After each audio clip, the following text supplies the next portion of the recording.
మీ business ఏదైనా మీ ఊర్లో promotion చేయాలంటే అది సుమన్ టీవీతోనే సాధ్యం. ఇప్పుడే సంప్రదించండి. హాయ్ హలో నమస్తే, వెల్కమ్ టు సుమన్ టీవీ.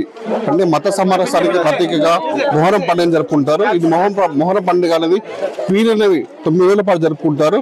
అసలు మరి మొహరం పండుగ విశిష్టత ఏంటి, పీర్ల పండుగ విశిష్టత ఏంటి, అసలు ఎందుకు వస్తాయి ఈ పీర్లు అనే విషయాలపై మనం క్లుప్తంగా మాట్లాడే ప్రయత్నం చేద్దాం. మనతో పాటు కొంతమంది కుల పెద్దలు ఉన్నారు, వాళ్ళు మత పెద్దలు ఉన్నారు, వాళ్ళు అడిగి తెలుసుకుందాం. మీరు చెప్పండి, అసలు ఈ మొహరం పండుగ ఎందుకు జరుపుకుంటారు, దాని విశిష్టత ఏంటి అసలు? అందరూ మహబూబాద్ జిల్లా మరియు వెంకటేశ్వర బజార్ కంకరబోడు ముస్లిం సోదరులకు మరియు మా యొక్క ప్రవర్త అయిన ఇమామే హసైన్ హుస్సేన్ గారి యొక్క యుద్ధంలో కర్బలా అదే ముస్లింస్ల కోసం ప్రాణ త్యాగం ఈ లోకం కోసం ప్రాణాలు అర్పించినారు. దానివల్ల ఈ ఇమామే ఖాసిం హజరత్ అబ్బాస్ అనే అలంని మేము దాదాపు మా తాతల ముత్తాతల నుండి 120 సంవత్సరాల నుండి ఈ అలంని ఇక్కడ కూర్చోబెడుతున్నాము. మేము మా తరం నుండి మా తాతల ముత్తాతల నుండి మా తరం వరకు వచ్చినాయండి. మేము అందరూ ముస్లిం పెద్దలందరూ కలిసికట్టుగా ఇక్కడ అలం నిర్వహిస్తాం. అంటే ఈ మొహరం పండుగని ముస్లిం మతస్థులు కాకుండా అన్ని మత సామరస్యాలకు ప్రతీక చూసుకుంటారు. ఎందుకు అట్లా? అన్ని కులాల అన్ని మతాలకు సంబంధించిన వాళ్ళందరూ పీరియలకు దర్శనం చేసుకొని వెళ్తారండి. ఎందుకు వచ్చింది ఈ ఆచారం అట్లా? ఈ ఆచారం అంటే మా గత 200-300 సంవత్సరాలు వీళ్ళు ప్రాణత్యాగం అయినా కాంచి ఈ ఆచారం నడుస్తుందండి. అంటే పండుగ ఎన్ని రోజుల పాటు జరుపుకుంటారు? ఉదయం ఏం చేస్తారు, సాయంత్రం వరకు ఏం చేస్తారు? అసలు 9 రోజులు ఇమామే హసైన్ హుస్సేన్ యొక్క పండుగ జరుగుతారు. 10వ రోజు కర్బలా జరుపుకుంటామండి. కర్బలా అంటే వాళ్ళ యొక్క ప్రాణత్యాగం తెలిసిన సందర్భంగా కర్బలా జరుపుకుంటాం. 9 రోజులు మాత్రం మట్కీలుతోని ఊరేగింపులతో అన్ని ప్రజలు అన్ని కుల మతాల విభేదం లేకుండా అందరూ హాజరై అతీతంగా కలిసి మొత్తం చేస్తాం. అంటే వీటిని 9 రోజుల పాటు అంటే ఉదయం సంచి సాయంత్రం వరకు ఊరేగింపు చేస్తారు. పట్టణాల్లో పల్లెల్లో కూడా చేస్తున్నారు. ప్రస్తుతం అయితే కొన్ని ముస్లిం పెద్దలలో ప్రాంతాలలో చేస్తారు, కానీ మా వెంకటేశ్వర బజార్లో మాత్రం 8వ వద్దు మరియు 10వ వద్దు ఈ 2 రోజులు మాత్రమే పవిత్రంగా బయటికి వెళ్తాయండి. మీరు చెప్పండి, అసలు ఏంటి మొహరం పండుగ విశిష్టత? మొహరం పండుగ విశిష్టత సార్, గతంలో కొన్ని 100 సంవత్సరాల క్రితం ఒక యుద్ధం జరిగేది. ఏది ముస్లిం అంటే ఒక ప్రవర్త మా దేవుని ఆదేశాల ప్రకారంగా, మా మహత్ ప్రవర్త ఆదేశాల ప్రకారంగా వీళ్ళు యుద్ధంలో పాల్గొన్నారు. దీని విషయం ఏంటంటే వీళ్ళందరూ షహీద్ అంటే ప్రాణ త్యాగాలు చేసిండ్రు. ఆ యుద్ధం ముస్లిం కోసం, హిందూ కోసం అని కాదు, టోటల్ ప్రపంచం కోసం ప్రాణ త్యాగం చేసిండ్రు. దానివల్ల ఈ మొహరం పండుగ ఆ సందర్భం వల్ల మొహరం పండుగ జరుపుకోవడం జరుగుతుంది. గతంలో గత 100 సంవత్సరాల నుంచి ఇక్కడ మేము వెంకటేశ్వర బజార్లో కూర్చోబెట్టడం జరిగింది. మా తాతల ముత్తాతల నుంచి ఇక్కడ హిందూ ముస్లిం మతం చూడకుండా మత విభేదాలు లేకుండా ప్రశాంతంగా ప్రతి ఒక్కరు వచ్చి ఇక్కడ దర్శనం చేసుకోవడం జరుగుతుంది, ఫాతిహాలు ఇచ్చుకోవడం జరుగుతుంది. వీళ్ళకు పవిత్రంగా ఈ దేవుని పేరు మీద మొక్కులు చెల్లించడం జరుగుతుంది. గతంలో ఎలా ఉందో ఇప్పుడు కూడా అలాగే మాకు అందరు సహకరిస్తారు. మేము అందరితోటి అలాగే ఉన్నాం. దీనివల్ల మేము మొహరం పండుగ జరుపుకునే సందర్భం ఇది. మొహరం పండుగ కనీసం 1400 సంవత్సరాల క్రితం నుంచి నడుస్తుంది.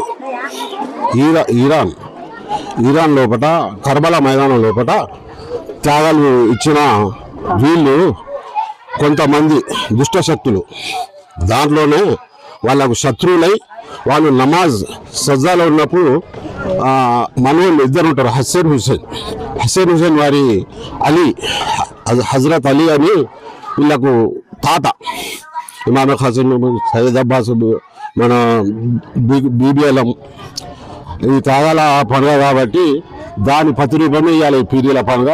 దాన్ని ఇవాళ ప్రజలు దాన్ని ఆలోచించి దాని గురించి ఇవాళ ఈ మొహరం పండుగ చేయడం జరుగుతున్నది. ఈ త్యాగాల పండుగ కాబట్టి త్యాగాల నెల ఇది. ఈ పండుగ 10 రోజులు. 10 రోజుల పండుగ ఏం చేస్తారు అంటే ఇప్పుడు మహబూబాద్ లోపల ఆచారం ఈ పీరియల్ ఆచారం అయితే 8వ తేదీ మొహరంలో 8వ తేదీ ఒకనాడు చెప్తారు, ఊరేగిపిస్తే ఊళ్ళో తిరుగుతారు. 2వ 10వ రోజు తిరుగుతారు. 10వ రోజు తిరిగి ఇలా నైట్ సాయంత్రం ఈద్గాల వీటికి సలారం జరుగుతుంది. మళ్ళా 3వ రోజు అన్నదాన కార్యక్రమం చేయడం జరుగుతుంది. ఇక్కడ లాస్ట్ మరి పిల్లలు తీసుకెళ్ళి అంటే ఏం చేస్తారంటే మామూలుగా నిమజ్జనం చేస్తారు, లేకపోతే నిమజ్జనం అంటే మా దాంట్లో నిమజ్జనం అంటే దీనికి చెరలు తీసుకొని పోవటం, బయలాలు వేసటం కాదు. ఒక సాంప్రదాయం ప్రదంగా ఈ వ్యక్తి అయితే చనిపోతే ఆ వ్యక్తికి శవం మీద ఎట్లయితే గుడ్డ కప్తారో ఆ విధంగా చేసి అన్ని వాటి మీద ఉన్నవి తీసి ఏమైనా పనికి వచ్చి పక్క పెట్టి లేదంటే ఆ రోజు పవిత్రంగా తీసుకుపోయి బావిలోనో దాంట్లో వాగులనో పారే వాగులనో వేయటం జరుగుతుంది. అవి మొక్కుబళ్ళు. ఇప్పుడు ఈ సంవత్సరం ఉన్నది, ఈ సంవత్సరం నా కొడుకు ఉద్యోగం రావాలి, లేకుంటే నా బిడ్డ పెళ్లి కావట్లే, నాకు సంతానం కావట్లే, నాకు ఇబ్బందులు ఉన్నాయి, చాలా విధంగా ఆరోగ్యపరంగా బాగాలేదు. కాబట్టి వీళ్ళు ఏం చేస్తారంటే ముడులు వేస్తారు. ఈ ముడులు వేసి వాళ్ళ కోరికలు తీరిన తర్వాత వచ్చే సంవత్సరం గిట్టే ఉంటాయి, జిట్టెలు గిట్టే ఉంటాయి. ఎవరైతే కట్టుకున్నారో వాళ్ళు మళ్ళీ ఇడుతారు. దానికి దాని సాంప్రదాయం చేసుకోవచ్చు. మీరు చెప్పండి అసలు ఏంటి అసలు అంటే మామూలుగా పీరియలు పెట్టుకున్నారు కదా, వాటికి ప్రాముఖ్యత ఏ విధంగా ఉండదు చెప్పండి అసలు. ఏంటంటే ప్రజల కోరికల బట్టి వాళ్ళు ఏమేమి కోరుకుంటారో వాళ్ళు వచ్చి ఎక్కిస్తారు అన్నమాట. వాళ్ళు అంతే మొక్కుబడి చేస్తారు. వాళ్ళకి మంచిగా అయితే మొక్కుబడి ప్రతి కులాలు మతాలు అందరూ కోరుకునే విధంగా అందరు వచ్చేసి ఇది పండుగ, ఈ పీరియల పండుగ అనేది ఒక ఎన్నేళ్ళ పాటు జరుపుకుంటారు సార్? ఇదే మొత్తం 10 days అవుతుందండి. ఫస్ట్ సారి ఏంటంటే కూర్చోబెడతారు, అప్పుడు చాన్ అవపడుతుంది కదా, అప్పుడు పేటి దింపుతాం అనమాట. దింపిన తర్వాత ఇది కూర్చోబెట్టిన తర్వాత రోజు ఫాతే కానీ అవి జరుగుతూ ఉంటుంది. 8 దినం లేపుతారు, ప్లస్ మళ్ళా 10 daysకి ఫైనల్ అయిపోతుంది. లాస్ట్ ఏం చేస్తారు? చివరి రోజు ఏం చేస్తారు? కార్యక్రమం అంటే ప్రతి వాళ్ళు అందరు వచ్చేసి మాకు అందరి పీరియడ్కి సహకరించిన తర్వాత అది బావిలో పడతారండి. బావిలో అంటే ముఖ్యంగా అంటే ఒకళ్ళు ఎత్తుకుండి ఒకళ్ళు సున్నా పెట్టేసి పెడుతుంటారు కదా, అసలు దాని ఉద్దేశం ఇది అసలు? ఆ ఉద్దేశం అంటే వాళ్ళకి బాగుండాలని మొక్కుతారండి అంతే.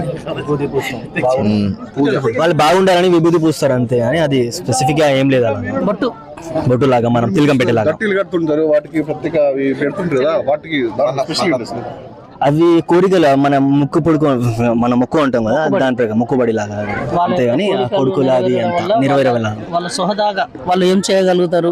నేను పూలు ఎక్కేయగలుగుతాను, నేను దట్టి చేయగలుగుతాను, నేను వెండి ఉయ్యాల చేపేయగలుగుతా, నేను వెండి గొలుగు చేపేయగలుగుతా అనే వాళ్ళ మనసు పూర్తిగా మొక్కింది. వాళ్ళ కార్యక్రమం అయితే వాళ్ళు దేవుడికి సమర్పిస్తారు. ఇవి దానివల్ల ఇవన్నీ ఇప్పుడు ప్రతిదీ ముఖ్యంగా వీళ్ళు పీరియలని అంటే బయటకు ఊరేగింపుగా తీసుకుపోయే నేపథ్యంలో ఎవరికైతే మంచి జరగని నేపథ్యంలో వాళ్ళకి ఆ పీరియడ్ని మొక్కుకున్నట్లయితే వాళ్ళకి ఇక్కడ డబ్బుల రూపంలో కానీ వాళ్ళ మనుషులు అయితే కోరుకున్న వాటిని కట్టి దట్టిల రూపంలో ఈ విధంగా కడితే వాళ్ళకి కోరిక నెరవేర్తే వాళ్ళ ఇంట్లో అంటే అశుభమైన జరిగినా కూడా అవన్నీ తొలగిపోతాయని చెప్పేసి వాళ్ళకి దృఢ నమ్మకంతో పాటు వస్తుంది.